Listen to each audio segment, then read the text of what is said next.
한 번 더 성도의 교제를 나눕니다. 하나님이 당신의 모든 것을 채워주실 겁니다. 자, 다 고기를 드시고 예배를 드리는 것입니다. 이 시간에 여러분이 누가 들어야 될 말씀이 아니고 나와 상관없는 말씀이 아니라 나에게 하는 말씀으로 받으시면 여러분들 속에 그 말씀이 역사할 줄 믿습니다. 야곱은 브엘세바를 떠나 하란으로 향하여 갔지요. 브엘세바는 야곱의 고향이지요. 그는 형 에서를 피해 고향을 떠나가고 있었습니다. 그는 지금 가족을 잃었고 형의 위협을 받고 있었고 아무것도 없이 떠났습니다. 그는 집도 그리고 물질도 모든 것이 부족한 사람이었지요. 그러나 하나님은 그에게 채워주심을 약속하고 있습니다. 창세기 28장 13, 14절의 말씀에 그 하나님이 채워주심을 다음과 같이 약속합니다. 자, 읽어봅니다. 시작. 내가 누워있는 땅을 내가 너와 내 자손에게 14절이요. 땅에 뭐 같이요? 네, 내가 동서남북 서쪽 동쪽 북쪽 남쪽 퍼져나갈 것이라. 모든 민족이 너와 내 자손으로 말미암아 복을 받으리라. 하나도 없었습니다. 야곱은 빈털털이었습니다. 그럼에도 불구하고 하나님께서는 그 일을 채워주고 있었습니다. 넘치게 채워주고 있었습니다. 오늘도 여러분, 하나님이 여러분에게 채워야 합니다. 부족함을 채워야 하고 없는 것을 채워야 하며 또 필요한 것을 채워야 할 줄 믿습니다. 모든 연약한 것들이 채워져야 하고 특히 하나님의 은혜가 채워져야 합니다. 하나님이 개입하시면 없는 것도 있게 되고 안 되는 일도 되게 되어 있는 것이죠. 여러분, 하나님은 언제 여러분에게 채워줄까요? 야곱은 언제 그의 부족함이 없었던 일들이 채워질까요? 성도들의 기도 제목들을 들어보고 보면 해결 안 되는 일들이 너무도 많습니다. 그 일들 속에 남편은 남편으로, 자식은 자식으로, 부모는 부모대로, 아내는 아내대로 모두 다 걱정거리들이 다 있는 것이죠. 그때 우리에게 필요한 것은 하나님의 개입입니다. 하나님이 채워주시는 것이죠. 하나님이 언제 채워줄까요? 야곱도 마찬가지입니다. 아무것도 없는 인생, 그는 집을 떠날 때 아무것도 없이 떠났고 모든 것이 부족한 상황 속에 떠났습니다. 그런데 하나님이 채워주겠다고 약속하고 있었습니다. 언제 채워졌을까요? 하나님을 만났을 때입니다. 이걸 우리가 우습게 생각하면 큰일 납니다. 하나님을 만난다는 자체가 하나님의 채워줌의 시작입니다. 여러분, 왜 내 인생의 채워짐이 약해지고 때를 따라 돕는 은혜가 부족해졌을까요? 그것은 하나님의 은혜의 보좌 앞에 하나님과의 만남이 날마다 일어나고 있지 않아서 그렇습니다. 내가 매일매일마다 하나님의 은혜의 보좌 앞에 나와 은혜를 받고 때를 따라 돕는 은혜를 구하지 않는 이상 하나님은 나를 채워주지 않습니다. 자, 한번 볼까요? 야곱이 언제부터 하나님의 채워짐이 일어났는지. 창세기 28장 11절입니다. 읽어봅니다. 한 곳에 이르러는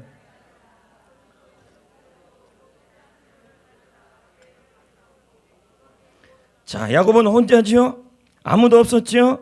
의지할 사람 하나 없었지요? 외롭지요? 슬픈 밤이지요? 어두운 밤이지요? 야곱은 지금 그 누구도 없는 상황, 의지할 사람, 도와줄 사람, 그리고 함께할 사람도 없는 상황. 그렇다고 그가 그를 끌어갈 만한 집도 절은 빼고요. 우리 흔히 그러잖아요. 집도 절도 없다고. 집도 없고 아무것도 없는 상황입니다. 그 밤은 외로운 밤이고 그 밤은 절망의 밤이고 그 밤은 슬픔의 밤입니다. 인생을 살다 보면 우리 주위에 아무도 없을 때가 있습니다. 인생을 살다 보면 내 주위에 그 누구도 없을 때가 있습니다. 그래서 야곱은 돌을 베고 잤다고 나오고 있습니다. 여러분 입장으로 본다면 인형 붙들고 자는 거 똑같은 거 아니겠습니까? 어떤 분은 죽부인 붙잡고 자고 어떤 분은 베개 끌어안고 자는 것처럼 의지할 게 없으니 야곱은 돌을 베고 잔 것이죠. 의지할 대상, 대화를 나눌 사람, 함께할 사람, 여러분 인생에도 없을 때가 있습니다. 그래서 사람 대신 동물을 의지합니다. 사람 대신 물건을 의지하는 그러한 형태들이 오늘날 나타나고 있습니다. 야곱 역시 마찬가지 아니겠습니까? 도무지 그의 인생에 모든 것이 다 사라지고 자기 혼자 남아있고 그리고 채워지지 않는 뭔가가 있을 그때에 하나님이 나타납니다. 창세기 28장 12, 13절 꿈에 본즉 읽어봅니다. 시작. 꿈에 본즉 사닥다리가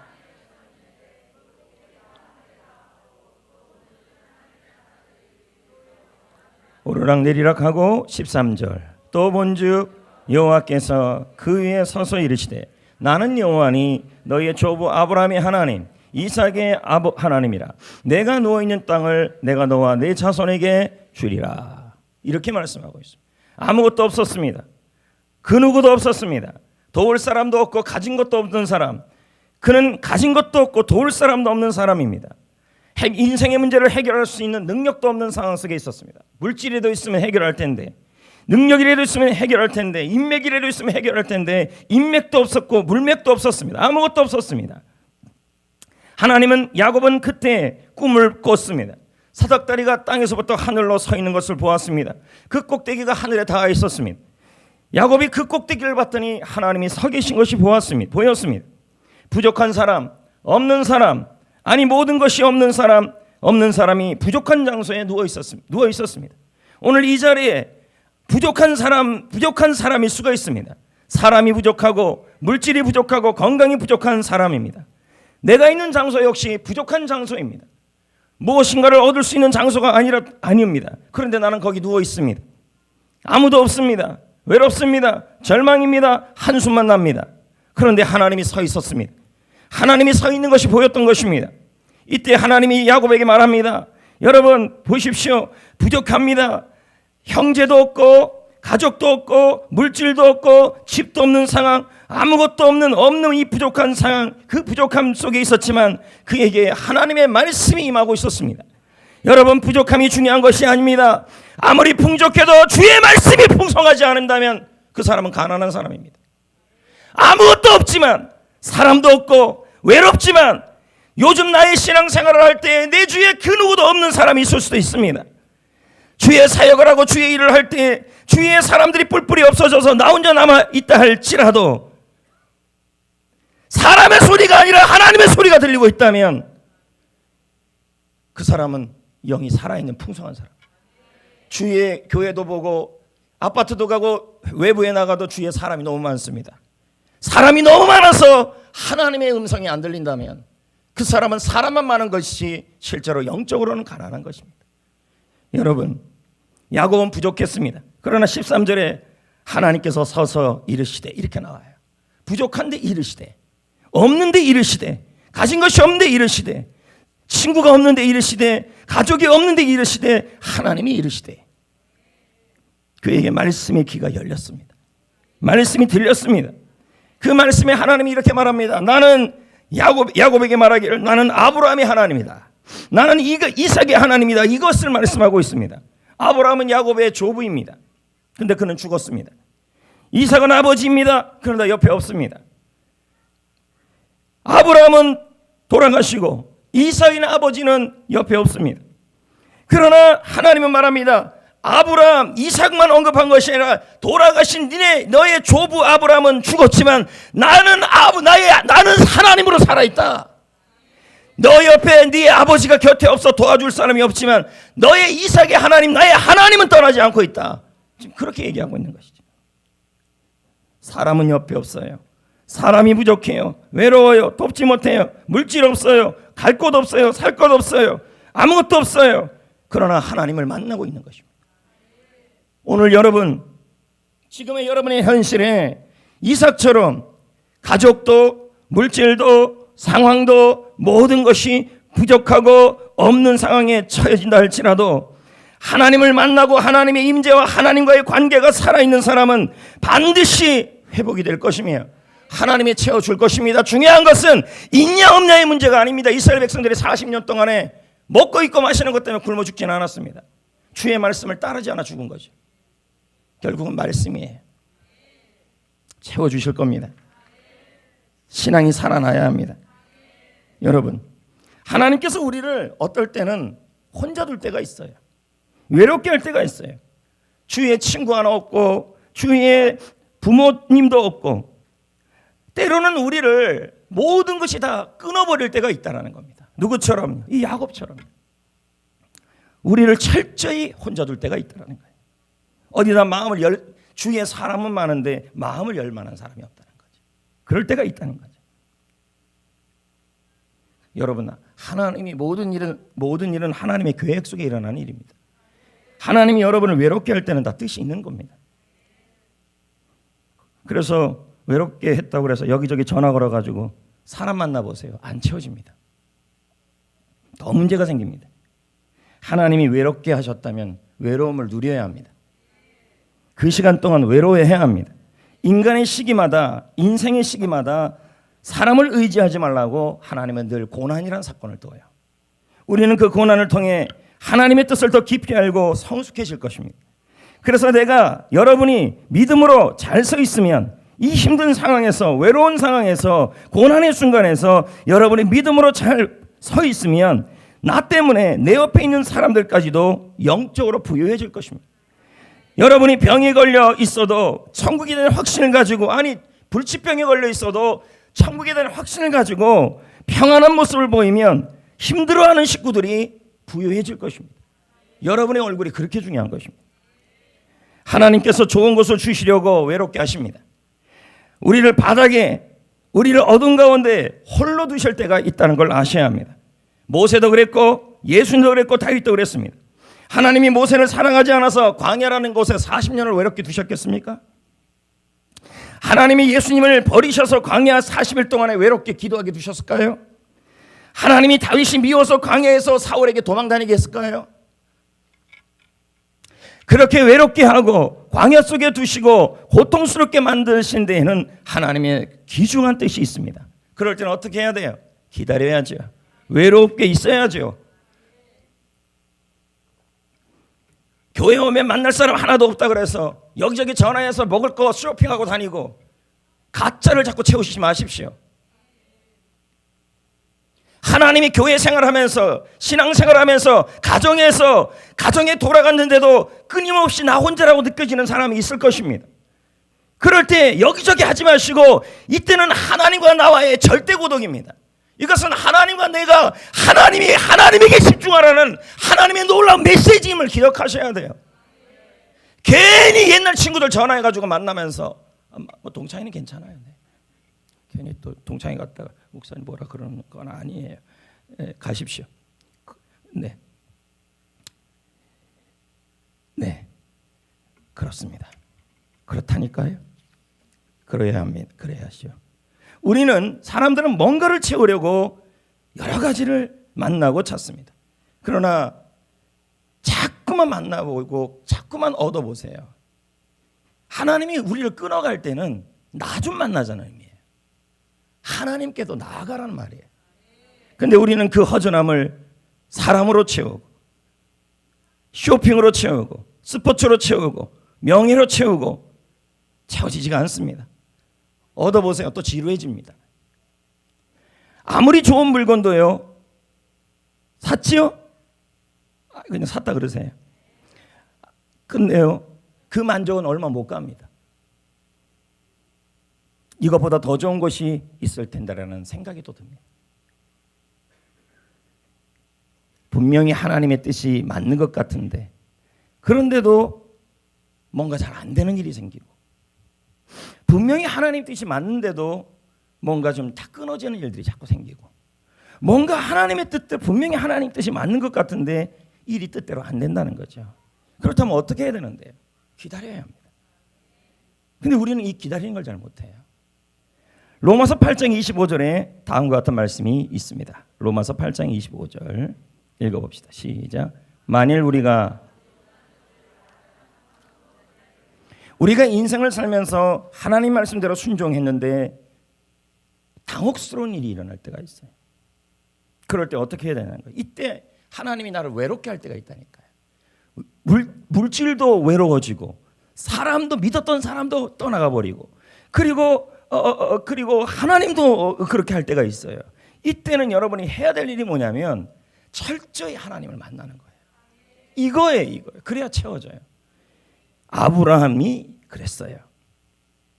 아브라함의 가축을 돌보는 목자와 조카 롯의 목자 사이에 분쟁이 일어났어요.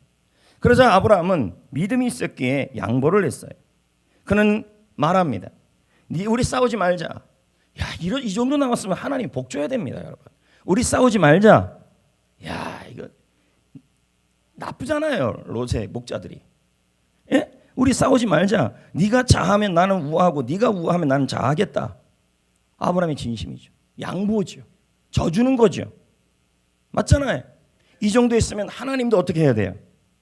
감동하시고. 롯은요?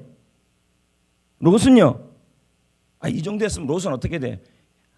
삼촌이 먼저 하세요. 이렇게 나와야 합니다. 그런데 이런 반응을 예상했을 거예요. 삼촌이 먼저 택하세요. 제가 삼손한테 신세 많이 졌잖아요. 예? 부모님 없는 저를 잘 키워줬잖아요. 근데 롯은 어떻게 반응합니까? 그래요? 아니요는 잠깐만, 원래 대답은 아니에요. 그래요? 그러면 내가 좋은 땅 가질게요. 이렇게 반응이 나온 거예요. 그러면서 좋은 땅을 어떻게 했어요? 꿀꺽 삼켰어요. 이때 아브라함의 심정이 어땠을까요? 뒤통수 맞은 느낌이라는 거죠. 뭘 맞았다고요? 우리가 이럴 때가 있다니까요. 그리고는 떠나가잖아요. 사람 떠나가고 좋은 땅 뺏기고 좋은 환경 뺏기고 아브라함은 아무것도 안 남아요. 우리가 이런 기분이 들 때가 있다는 거예요. 마치 아브라함처럼, 마치 야곱처럼 하나님, 제가 가진 건 모든 거 버리고 하나님만 따르겠습니다. 우리가 이럴 때가 있다니. 하나님, 제가요, 하나님, 저는요, 이름도 없이 빛도 없이 일하고 싶습니다. 예, 하나님. 그리고 저는 모든 것 하나님께 맡기고 하나님만 따르겠어요. 열심히 하겠어요. 그렇게 기도하면서 정말 이름도 없이 빛도 없이 일하면 하나님이 이름도 주고 빛도 주실 줄 알았어요. 근데 어떤 현상이 일어납니까? 오히려 양보해야 하고, 오히려 당혹스러워야 되고, 오히려 억울해야 되고, 아브라함처럼 오히려 믿었던 조카로, 내가 살렸고 키워줬던 조카로에게 배신을 당하는 것이, 떠나가는 거죠. 이때 우리는 이런 생각이 들어요. 하나님께 당했고 또 믿었던 사람에게 당했다. 어느 교회에서도요, 교회 간사로 일하던 청년이 사역하다가 이런 말을 했다. 목사님, 제가 교회에서 10년 넘게 청년으로서 결혼도 안 하고 일했는데 이런 것은 토요일에 데이트뿐입니다. 저는 고독밖에 없어요. 목사님 책임지세요. 이렇게 했다. 이 말이 무슨 뜻인가? 이 친구는 토요일 날 데이트도 안 했어요. 교회 간사로, 교회 사역자로 열심히 토요일 데이트라는 것을 하나님께 반납하면서 봉사하고 나온 거예요. 남는 건 뭐예요? 고독.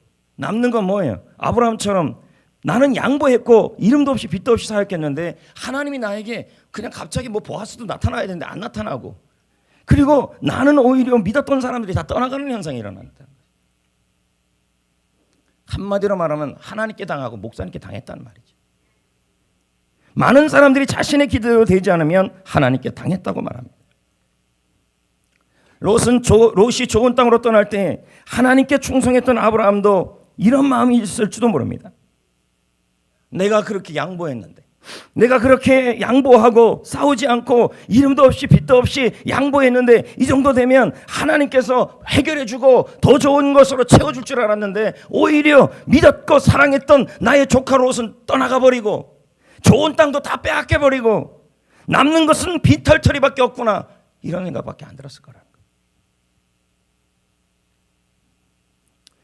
지금 아브라함은 믿었던 조카가 떠나갔고 혼자 남는 거죠. 개인적으로도 혼자 남는 것입니다. 땅도, 좋은 땅도 다 뺏겨버린 상황. 하나님이 이렇게 할 땐 뜻이 있는 거죠. 만나겠다는 거예요. 하나님을 만나겠다는 거예요. 조카 롯을 만나는 것이 아니라, 조카 롯을 의지하여 힘을 얻는 것이 아니라, 이제까지 조카 롯을 통하여 기쁨을 얻었던 삶이 아니라 이제는 나 하나님이 너희의 분깃이 되고 상이 되어라, 이렇게 나가는 거예요. 지금 하나님이 만나줘요. 이제 그전엔 조카가 만났는데 그 후에는 하나님이 그에게 나타나요. 떠나갈 때. 그리고는 하나님이 나타나셔요. 만나요. 하나님이 여러분을 고독하게 만들 때, 뒤통수 맞을 때, 그리고 내 인생에 철저히 외로워질 때, 그리고 내가 하나님 앞에 헌신했을 때 오히려 하나님이 내 뒤통수를 치는 것 같은 일이 일어날 때, 이때 하나님은 뭘 원하냐면 내가 너를 만나고 싶다라는 하나님의 은혜의 표현이에요. 이때는 고민하면서 여기저기 만나려 하지 마시고 철저하게 하나님 앞에 나오셔야 돼요. 철저하게. 창세기 33장 16절 이렇게 말씀합니다. 아브라함에게 하나님이 자 보세요. 조카롯이 떠나갔어요. 땅 없어요. 광야 속에 있어요. 근데 하나님이 만나주셔요. 그리고 말씀이에요. 오늘 여러분 큰 영적인 문제, 인생에 문제가 있는 분들 기도하다가 말씀 보다가 하나님의 말씀을 들어야 돼요. 그래야 해결이 돼요. 머리 많이 걸린다고 안 돼요. 16절 읽어봅니다. 시작. 내가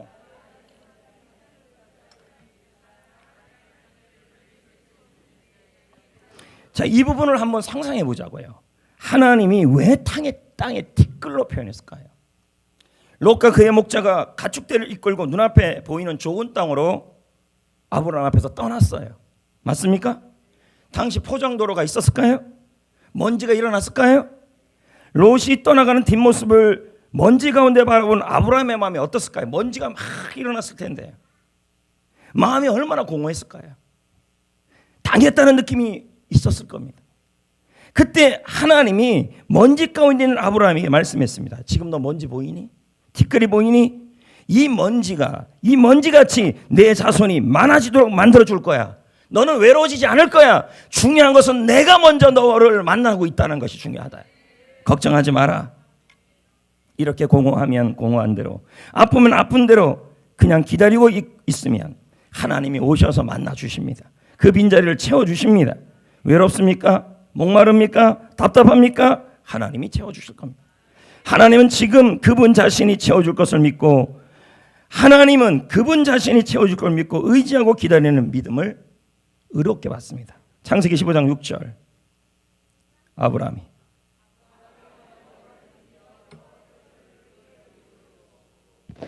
아브라함이 여호와를 뭐 했대요? 뭘 믿은 거예요? 예, 네가 양보했는데 저기 좋은 땅을 잃었냐? 네가 희생했는데 오히려 조카를 잃었냐? 그럼에도 불구하고 너 지금 아무것도 없냐? 근데 내가 너에게 땅의 티끌, 아무것도 없지만 저 티끌같이 많은 자손과 땅을 주겠다.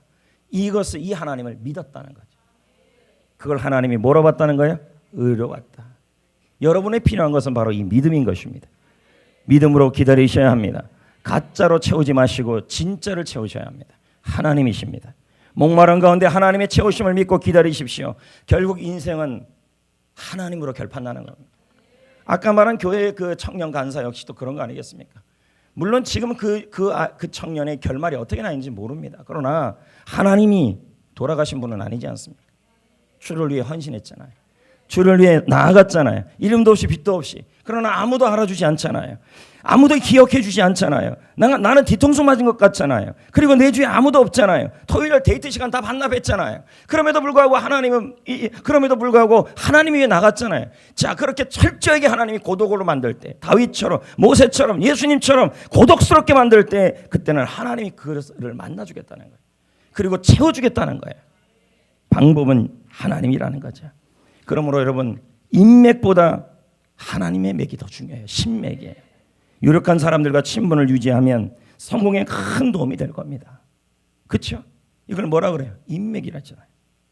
인맥 참 중요합니다. 그러나 인맥보다는 신맥입니다. 하나님과의 관계입니다. 연줄보다는 기도줄입니다. 사람을 의지하면 그만큼 부작용이 심각하게 생깁니다. 모세는 그 위기를 하나님을 바라봄으로, 하나님을 만남으로 이겨냅니다. 오늘 여러분 특별히 이 자리에 있는 분들 얼마나 많이 교회는 결국 교회 생활이든 사회 생활이든 직장 생활이든 결국 사람이에요. 그리고 물질이고요. 질병이고요. 맞지 않습니까? 그런데 여러분 사람 만나는 건 어쩔 수 없어요. 필요해요. 그러나 하나님을 만남으로 사람을 만나야 된다는 거예요. 그래야 그 사람을 통해 하나님이 여러분을 도와주고 채워줘요. 사방이 다 막혀도 눈을 들어 하늘을 바라보면 위는 열려있고 길은 열려있다는 거죠.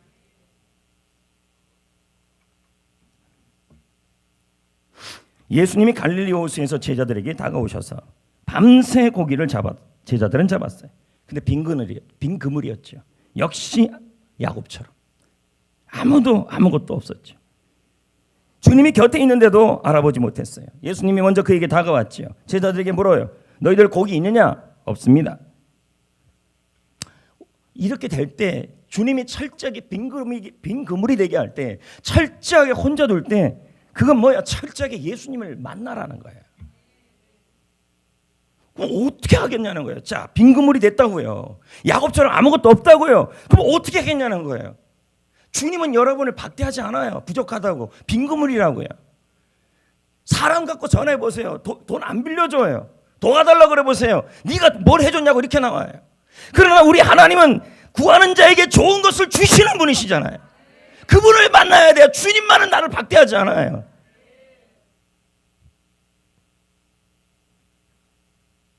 예수님은 이미 제자들이 아무것도 없는 걸 알아요.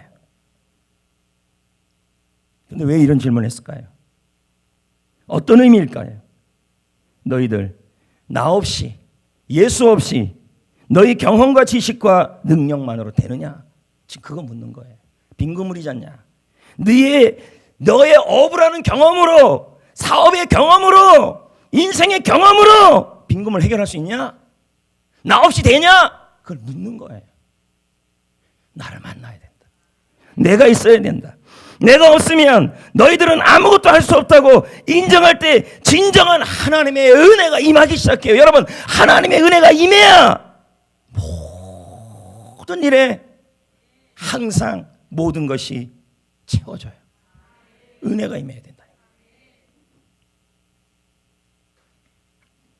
인간의 능력이 끝난 곳에 하나님의 능력이 나타나요. 지금 여러분 혼자입니까?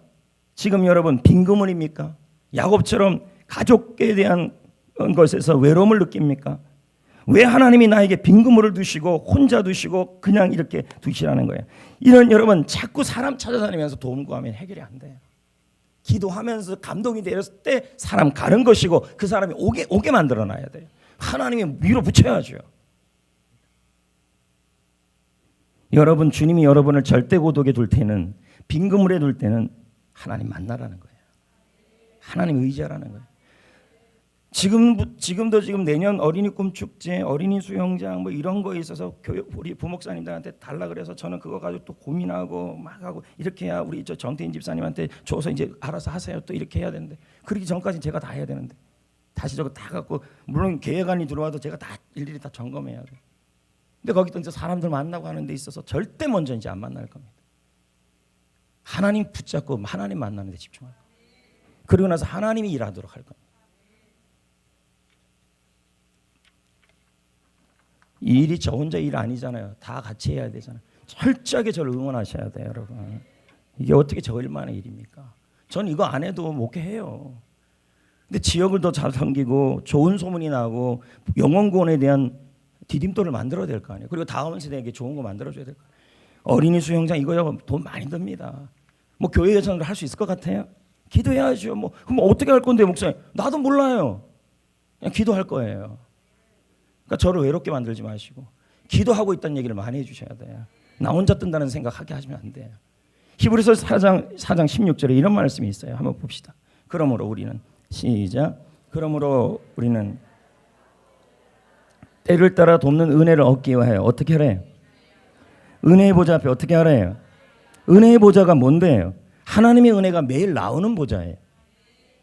이 말은 매일매일마다 지난주도 말했지만 우리 은혜 없으면 안 돼요. 겸손해야 돼요.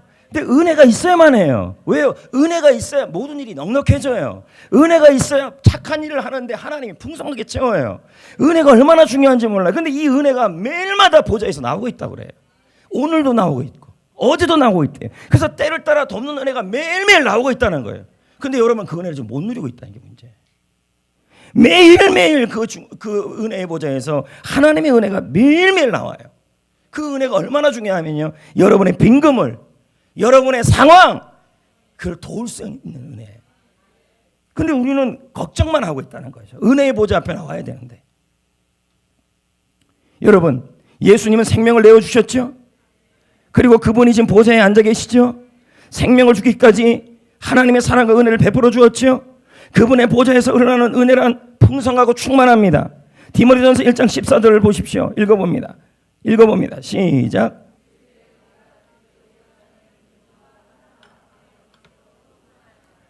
주의 은혜가 어떡하다는 거예요? 풍성하다, 넘친다. 하나님의 은혜는 받아갔다. 날마다 돕는 은혜가 매일매일마다 풍성하게 보좌에서 지금 나오고 있어요. 그걸 받아야 된다니까요. 사람 만나서 나오는 게 아니라 은혜의 보좌에서 나온다니까요. 매일매일 나오고 있다니까요. 근데 은혜가 너무 없어요. 우리의 삶에 매일매일 풍성한데 그 은혜의 보좌 앞에 계신 분이 누군데요? 예수님이잖아요. 대제사장이잖아요. 지금 우리의 연약함을 아낌없이 동정하시는 분이에요.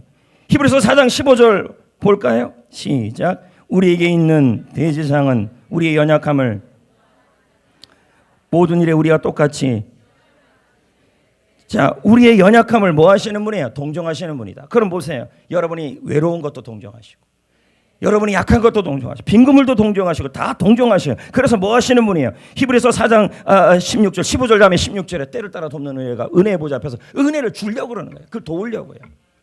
동정하시니까. 매일매일 우리는 매일매일 얼마나 많은 도움이 필요한지 몰라요. 안 그렇습니까? 매일매일 도움이 필요 없습니까? 이 도움이 뭐예요? 바로 때를 따라 돕는 은혜가 필요하다는 거예요. 매일매일 내 힘으로 내 능력을 할 수 없는 일이 얼마나 많은지 몰라요. 연약함 때문에, 부족함 때문에 얼마나 많은 한계가 있습니까? 그러니까 뭐예요? 빈금을이 오고 내 주위에 사람에게 뒤통수 맞는 일이 일어나고, 그럴 때마다 부족함과 한계가 느낄 때마다, 이때마다 이런 일이 어떻게 날마다 안 일어납니까? 매일매일 일어나요. 그래서 뭐예요? 매일매일 하나님은 은혜의 보좌 앞에서 그 은혜를 부어주고 있는 거예요. 뭐 하라고요? 도우려고요. 돕는 은혜를 주려고요. 근데 우리는 그 돕는 은혜를 못 받고 있다는 거예요. 왜요? 안 오잖아요. 은혜의 보좌 앞에. 하나님은 우리의 연약함을 동정하십니다. 뿐만 아니라 왜 예수님 동정하십니다. 왜 그렇습니까? 우리와 똑같이 겪으셨어요. 우리의 연약함을요. 그래서 우리를 도와주고 싶어 하는 거예요. 우리는 말합니다. 과연 도움받을 자격이 있을까요? 제가요? 과연 우리 자신을 알고도 가히 하나님께 도움을 구할 수 있을까요? 나는 너무너무 못난 사람인데요. 그렇게 얘기하지 마세요. 그래서 은혜 보자고, 돕는 은혜예요. 은혜라는 말은 무예요. 무조건이에요. 무자격이에요. 자격이 없어서 주는 게 은혜예요. 자녀니까. 연약함은 다양하죠. 생활의 어려움, 건강의 어려움, 물질의 어려움, 시시때때로 시험거리들이 많아요. 동정하다. 원문의 뜻이 뭡니까? 함께 고통을 당하다. 예수님께서는 우리의 형편이 어려울 때, 여러분의 빈 그물일 때, 야곱처럼 주위에 사람이 없을 때, 아브라함처럼 조카 롯이 떠나갈 때, 그리고 형편 좋은 땅이 없을 때, 그 어려울 때 함께 동정한다는 말은 함께 고통을 함께 받는 분이라는 얘기예요. 여러분을 그 고통을 함께 받는 분이라. 여러분의 연약함을 다 경험하신 분이, 육신, 경제, 가난, 굶주림, 배척당함, 욕, 시험, 채찍 다 받으신 분이에요. 그래서 히브리서 2장 18절에 이렇게 말해요. 그가 시험을 받아 고난을 당하신 징지 시험 받은 자들 등이 도울 수 있다. 똑같이 우리랑 받았다는 거죠. 프랑스 19세기 프랑스 화가 에밀 라누의 작품 중에 돕는 손이라는 작품이 있어요. 이게 그림입니다. 이거 좀 넣으라는 걸 깜빡 못 넣었는데요. 그림의 모양은 이렇습니다. 파도가 심한 망망대해 배 한 척이 떠 있어요. 그 그림 이름이 돕는 손이에요. 그런데 그 배는 두 사람이 딱 탈 수가 있어요. 배가 작아요. 한 사람은 어부고 타고 있는 한 사람은 작은 소녀가 나란히 앉아 있어요. 둘은 같이 노를 젓고 있어요. 근데 같이 노를 젓고 있는데 자세히 보면 소녀는 노이의 손을 얹고만 있고 어부 혼자 힘을 다하여 젓고 있어요. 그런데 소녀의 얼굴을 보니 망망대해에 있음에도 불구하고 전혀 눈엔 두려움이 없어요. 그 그림의 모양이에요. 이 그림 제목이 돕는 손이었어요. 흔히 인생을 항해에 비유합니다. 혼자서 항해를 하려면 어렵고 외롭습니다. 반드시 누군가 돕는 손길이 필요합니다. 우리는 불안전하죠. 방향도 모르죠. 어떻게 해야 좋을지 모르죠. 야곱처럼, 제자들처럼 빈그물이죠. 노조는 힘도 부족하죠. 그때 우리들이 힘차게 노를 잡고 방향을 잡아 끌어당기시는 분이 있다는 거죠. 돕는 은혜가 필요해요. 그분이 누굴까요? 바로 우리 주님이시죠. 때를 따라 도우시는 하나님의 손길, 매일매일 도우셔야 돼. 삶의 구석구석을. 근데 우리는 하나님 앞에 담대히 매일 안 나가고 있다는 거죠. 시편 121편 1절 2절에 내가 산을 향하여 눈을 들이라 나의 도움이 어디서 올까? 나의 도움은 천지를 지신 여호와다. 하나님은 때를 따라 돕는 은혜를 부어주십니다. 적절한 시간에 저와 여러분을 도울 겁니다. 하나님은 때를 따라 돕는 은혜를 부어주시는 분이시고 채워주시는 분입니다. 요셉을 보세요. 요셉은 형제들의 미움을 받아 노예로 팔려갑니다. 그는 꿈꾸는 사람이었습니다. 그러나 그 꿈과 거리가 멀어지고 있었습니다. 제수로 노예로 낮은 자로 살아야 합니다. 그래도 그는 매일매일 하나님의 은혜 속에 살아갑니다. 하나님의 은혜를 구합니다. 그 은혜가 뭡니까? 오늘 성경 말씀에 히브리서 말씀에 본다면 때를 따라 돕는 은혜 속에 살아가요. 은혜는 뭔데요? 하나님의 무조건적 사랑이지만 또 다른 의미는 뭐냐면 그 은혜는 나를 하나님이 도와주시는 거예요. 도와주시는 거예요. 그 은혜가 적절하게 임해요. 매일매일 담대하게 받아요. 적절한 때에 왕 앞에 들려가고 적절한 때에 꿈이 해석하고 가장 때에 적합한 때에 이집트의 총리가 되고 적합할 때 적절한 때마다 돕는 하나님의 손길이 임하고 있어요. 왜요? 한순간 은혜를 구하는 것이 아니라 매일매일 십자가 앞에 나간 거죠. 매일매일 때를 따라 돕는 은혜를 구한 거죠. 쌓아야 돼 은혜를요. 그의 인생 구비구비마다 하나님의 은혜가 임했어요. 그래서 그의 인생이 형통하다 그러죠. 우리 주변에도 간발의 차이로 생명을 건진 사람들의 이야기가 참 많아요. 조금만 늦었어도 안 되고 조금만 빨라서도 안 되는 교통사고. 적절한 때 하나님의 도움이죠. 때를 따라 돕는 은혜죠. 이 하나님의 때는 우리가 알 수 없어요. 언제일지도 몰라요. 모두 이해도 안 돼요. 왜 나에게 이런 일이 일어나는지도 몰라요. 그러나 중요한 것은 매일마다 하나님이 나를 돕기 위해, 나의 자녀들을 돕기 위해, 나의 인생을 돕기 위해 때를 따라 돕는 은혜를 풍성하게 부어주고 있다는 사실이에요. 그래서 우리는 만나야 돼요. 담대히 나가야 돼요. 고린도서 9장 8절 여기는 지금 없는데요. 이건 한번 우리 찾아봅시다. 고린도서 9장 8절 성경 구절 한번 찾아봅시다. 귀찮아도 찾으세요. 은혜와 연관되는 구절이에요. 9장 8절 하나님의 은혜가 임해야만 넉넉해진다니까요. 넘치게 된다니까요. 자, 고린도서 9장 8절 은혜를 구하셔야 돼요. 매일매일 구하셔야 돼요. 매일매일 하나님을 만나야 돼요.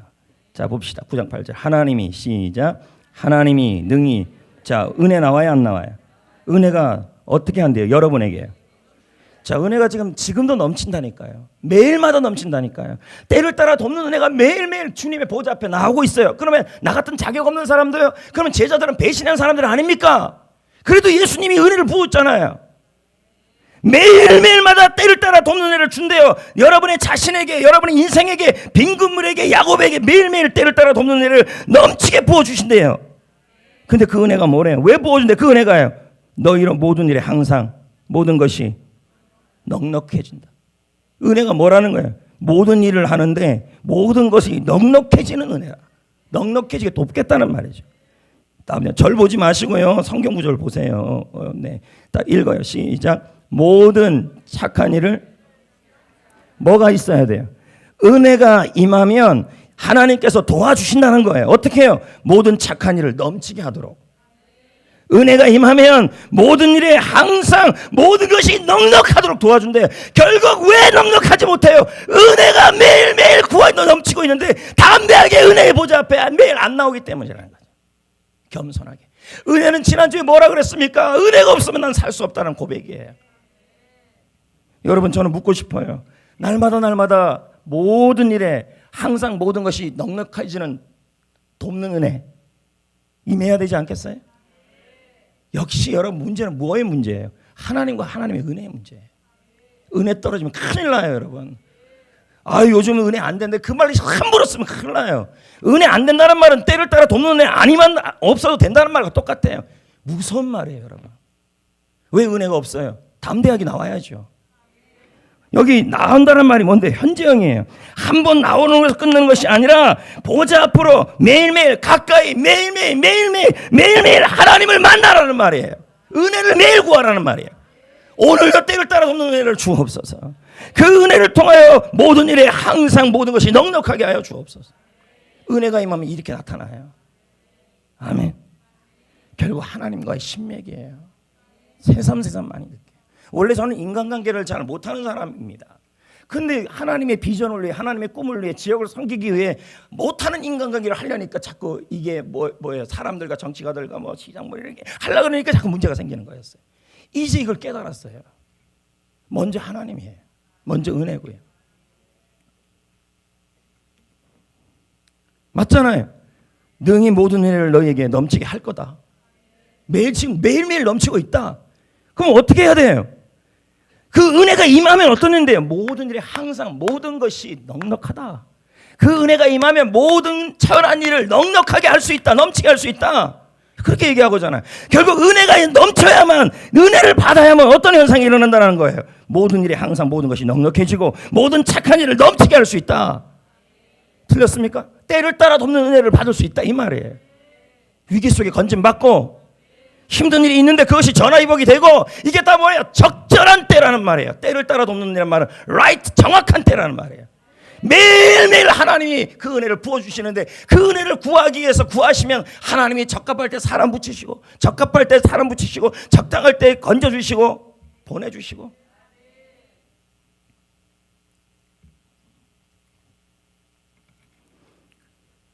요즘 얼굴이 은혜가 떨어진 것 같아요. 이건 무서운 말입니다.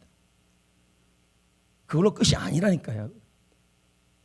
은혜 떨어졌다면요, 가슴을 쳐야 돼요. 설교의 은혜를 못 받는다, 훈련의 은혜를 못 받는다, 찬양의 은혜를 못 받는다, 이건 아무 문제가 아닌 대단한 문제입니다. 근데 문제는 은혜가 없는 게 아니라 지금 은혜를 주려고 기다리고 있다는 게 문제예요. 볼래요?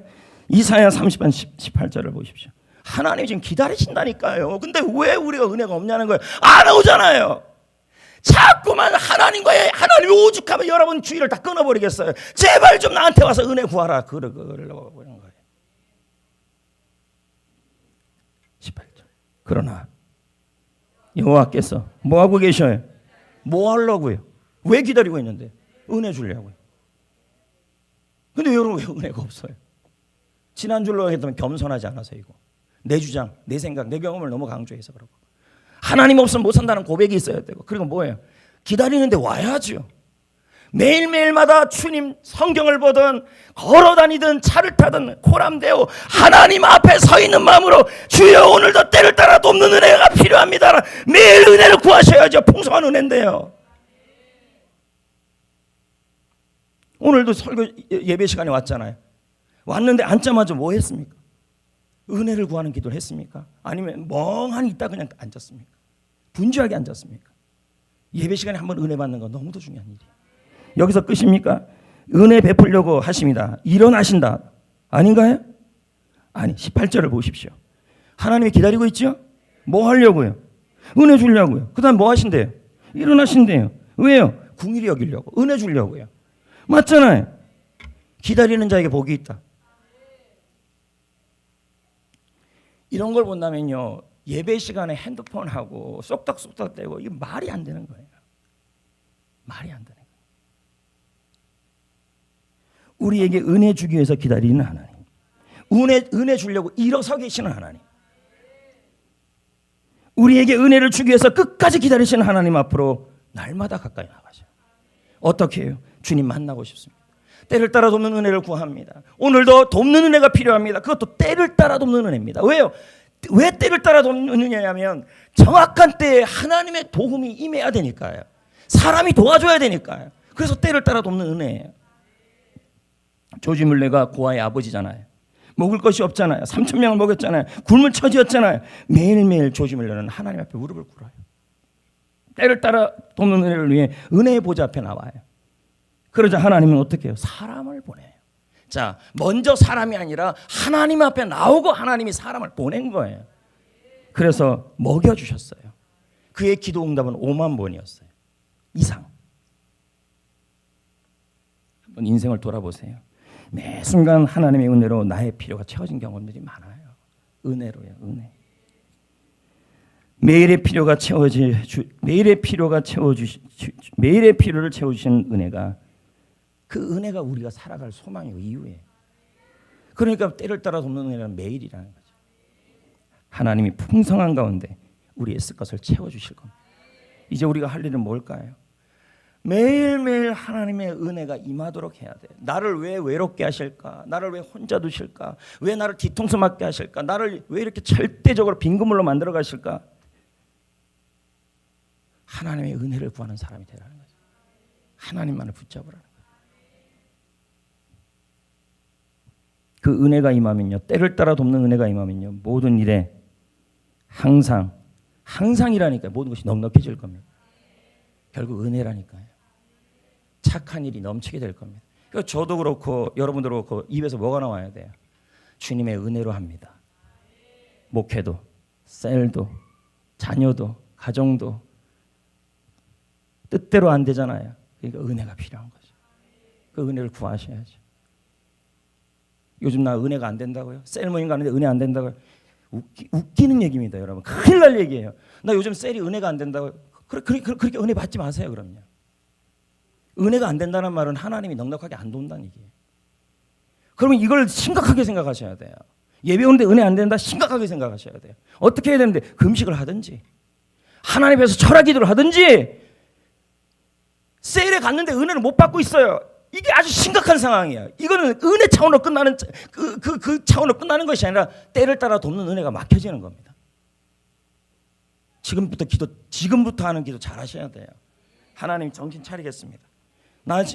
하나님 우리 사업장도요, 우리 가정도요, 우리 직장도, 내 인생도, 우리 자녀도요, 때를 따라 돕는 은혜 없으면 못 살아요. 은혜가 있어야 넉넉해지고, 은혜가 있어야 착한 일을 할 수 있고, 은혜가 있어야 항상 모든 것이 넉넉해집니다. 주여 은혜를 주십시오. 주님 지금 기다리고 계시잖아요. 오늘도 풍성하게 주려고 하고 있어요. 은혜만 임하면요, 사람도 돕고요, 환경도 도와질 겁니다. 할렐루야, 할렐루야. 은혜 중요합니다. 셀 뭘로 할 건데, 셀리들요, 셀원들 많이 만나야 되죠. 근데 그보다 더 중요한 건 하나님 앞에서요. 은혜가 떨어지면 큰일 납니다.